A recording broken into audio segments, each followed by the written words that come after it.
Forêt de Reculé. Il est 8 heures du matin. Sur les hauteurs de Sainte-Marie, une nature luxuriante que rien ne semble pouvoir troubler.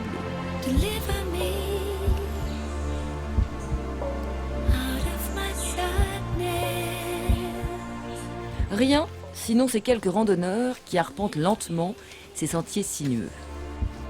Des promeneurs pas comme les autres. Un groupe de 20 personnes. Il vient donc à Simon-Pierre qui lui dit « Seigneur, tous sont venus en retraite spirituelle pendant le carême. Ce que je fais, tu ne le sais pas à présent. Par la suite, tu comprendras. » Pierre lui dit « Non, tu ne me laveras pas les pieds, jamais. » Au programme, marche et prière, dans le plus grand silence. Ça permet aux personnes de découvrir que dans le silence, Dieu parle, mais en profondeur. Un silence choisi qui va durer 5 jours. 5 jours pour rompre avec la fureur du monde. Une rupture sans téléphone, sans télévision, sans bruit parasite. Une rupture pas toujours facile. 5 jours sans parler, c'est quand même pas souvent dans la vie qu'on a ça. Et c'est un effort et souvent c'est difficile, c'est même douloureux par certains moments. On a besoin de retrouver ce silence intérieur. Il faut 3 jours pour se vider du monde, 2 jours pour se remplir de Dieu.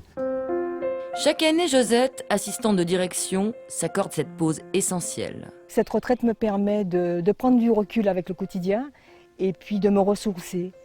Le carême pour moi, c'est un temps où j'ai envie de faire silence pour mieux connaître Dieu, pour méditer, pour recevoir des enseignements. Pour Baudouin, cette retraite, c'est d'abord un rendez-vous spirituel. Spirituel, oui. Parce que c'est pas toujours facile de vivre la vie de chrétien, la vie de pardon, la vie de prière, la vie de l'engagement de la société ou de l'engagement familial ou de l'engagement personnel. Oui, c'est un besoin. À la manière de la journée monastique, rythmée seulement par la marche et la prière, ces retraites offriraient sérénité et paix intérieure. Petit à petit, on se laisse prendre par cette ambiance de groupe, cette ambiance de prière, cette rencontre avec le Christ, qui nous apporte qui nous apporte plus de sérénité, plus de calme, plus de paix. Ça nous donne des armes, Vivre hors du monde, c'est aussi pouvoir prendre du recul avec les soucis du quotidien. Chacun vient avec des attentes qui peuvent être différentes. Certains, effectivement, ils ont besoin d'une pause, ils ont dû traverser peut-être une crise personnelle. Ça n'enlève rien à nos difficultés, à notre engagement, mais ça nous aide peut-être plus, pas certainement d'ailleurs, plus à reprendre la vie quotidienne. Un silence qui favorise l'introspection, certes, mais pas seulement. Cela permet même de développer une autre forme de communication, non verbale celle-ci. Selon Baudouin, cela rapprocherait même les participants. Par le sourire, par les yeux, par des gestes, par une main tendue, par une main qu'on nous tend, par des petits services. On ne parle pas, on se dit peut-être bonjour, on se dit des petits mots simples, mais qui sont pleins de sens dans la communication. Il y a une sorte de complicité entre nous, une sorte de convivialité, et ça c'est quelque chose de chaud.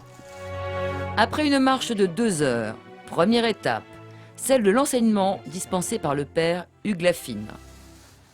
Lorsque l'heure fut venue, il se mit à table, et les apôtres avec lui, et il leur dit « J'ai ardemment désiré manger cette Pâque avec vous avant de souffrir. » On est dans les textes qui nous retracent les derniers jours de Jésus à Jérusalem.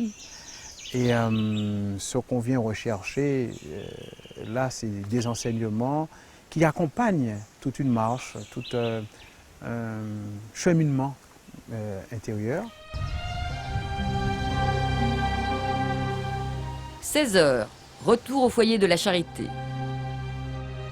Cette communauté religieuse, située à quelques kilomètres de Trinité, a pour vocation d'accueillir chaque semaine des candidats à la retraite spirituelle. Chaque année, ils sont plus de 400 à venir chercher ici un nouveau souffle.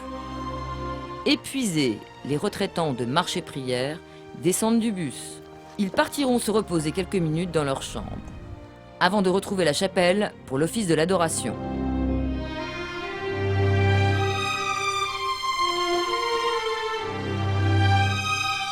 Cette retraite s'achèvera dans 4 jours. Le temps pour ces 20 personnes de se retrouver en paix avec eux-mêmes et avec les autres. Ils seront nombreux à revenir l'année prochaine pour vivre ensemble leur carême. Je vous avoue très sincèrement que chaque fois que je termine une retraite, c'est toujours avec un petit pincement au cœur. Mais ceci étant, ce que nous recevons pendant toute cette retraite nous permet de repartir avec de nouvelles bases.